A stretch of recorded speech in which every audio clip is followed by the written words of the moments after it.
I'm a princess. No, not me. I would be a prince if I was anything.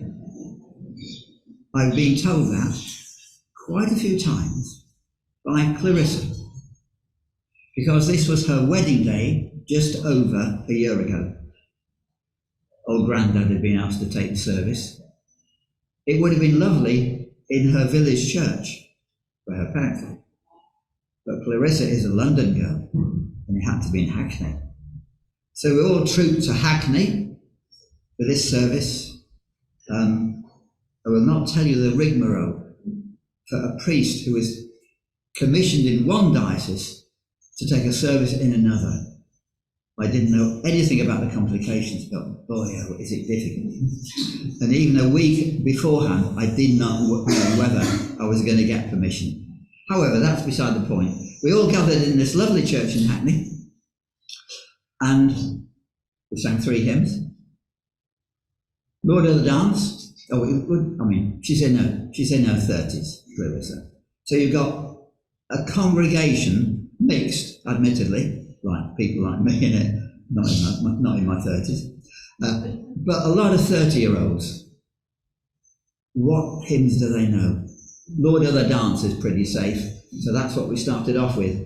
And Shine, Jesus, Shine used to be sung in primary schools, etc. So that was safe to finish off with.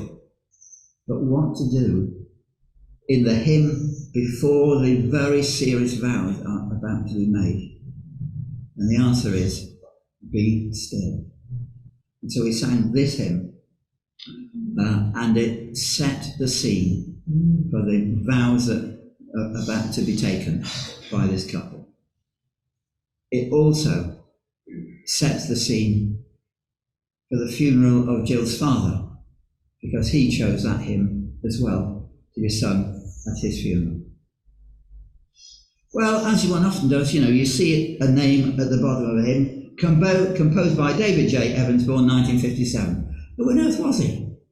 Who on earth is he? Is he alive? Is he dead? Is he from Australia, New Zealand, Canada? Do you know, I searched high and low to get an answer to that. And it was really, really difficult. I did it because I'm a determined person.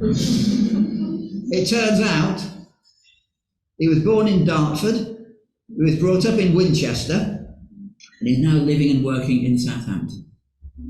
He's an accomplished pianist. He's a teacher, a school teacher of music, but also an individual teacher of piano. He is shared in the area's worship events for much of his adult life, all in the Southampton sort of area.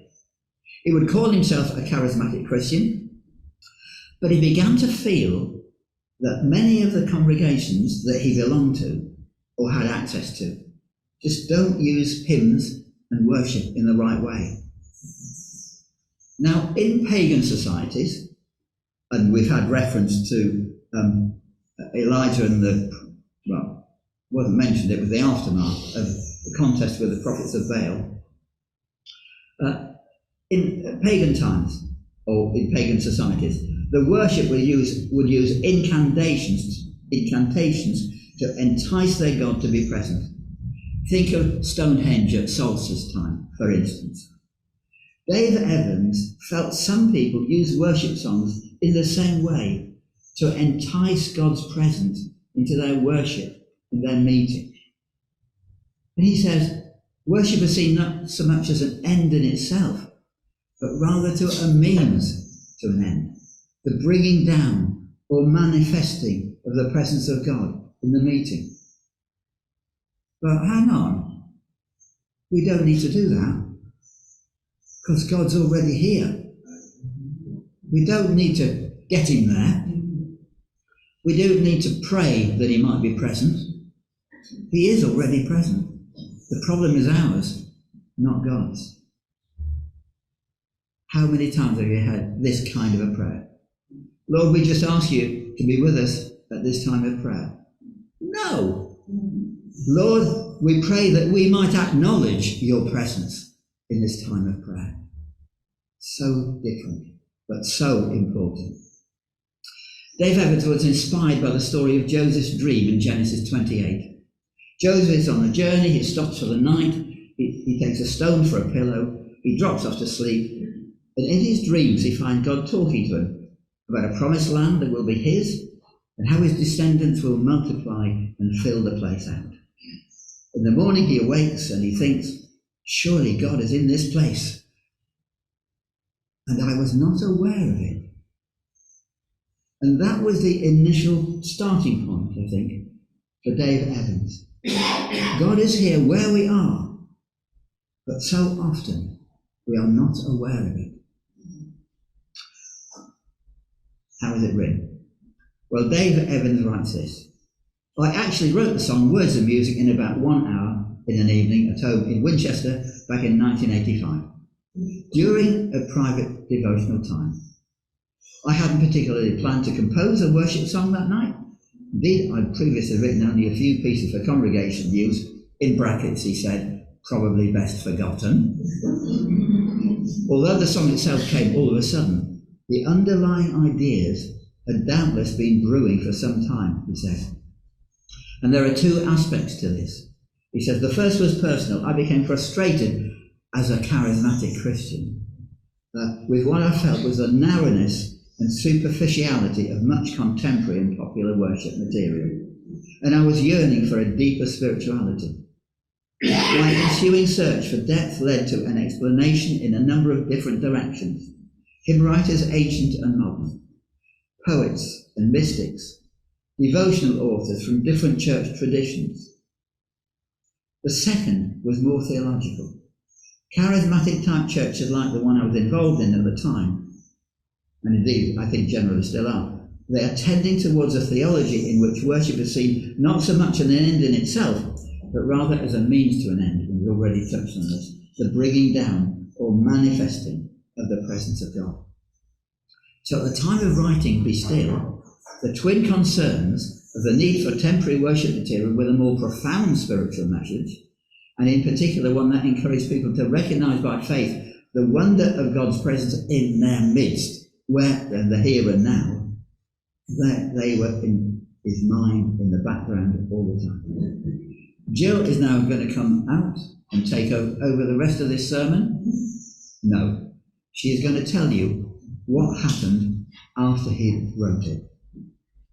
He's written it, composed it, whatever.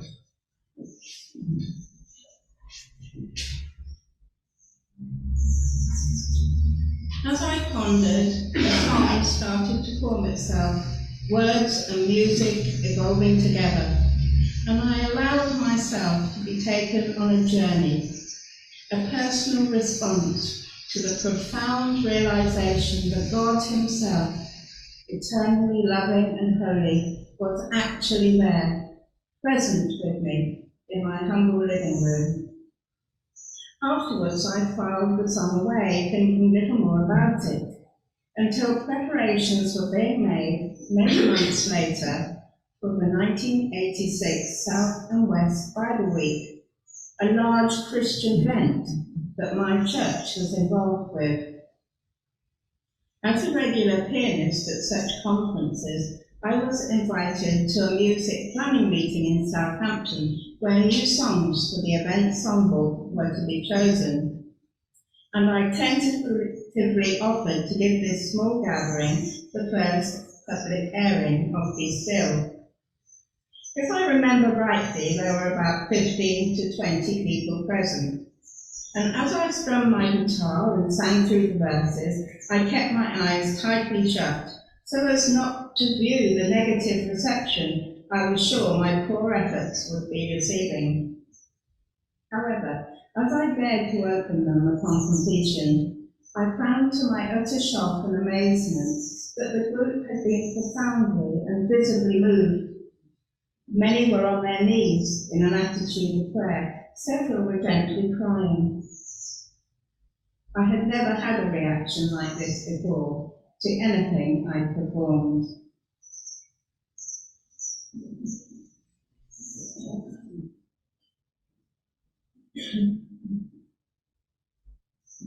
This hymn is not a carefully thought out and worded theological treatise.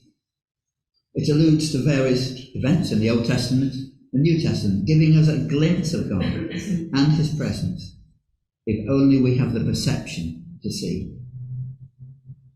The presence of God shines out to Moses in front of the everlastingly burning bush when he is to receive the commandments of God and to meet directly with God himself. To Elijah's phenomenal contest with the prophets of Baal in 1 Kings 18, where he gives out just about everything he's got for God, but is then left exhausted, as we read in the reading, both physically, emotionally, and spiritually. And then the still, small voice of God speaks to him. To the encounter with Peter, James, and John on the Transfiguration Mountain, where Jesus shines with glory all around. There's so much truth in this hymn. There's also so much challenge here too. There's a challenge to each of us not to trivialize worship, but to think deeply, to pray deeply, to sing deeply. And just as Dave Evans used his talent and training to make music and inspire others, there's the challenge to each of us to use whatever talents we have to inspire others. Note I say inspire, not entertain. In what ways can we assist others face the trials and tribulations in life with a new confidence, a new inspiration through our talents? Others' needs and our talents. Together we can change the world.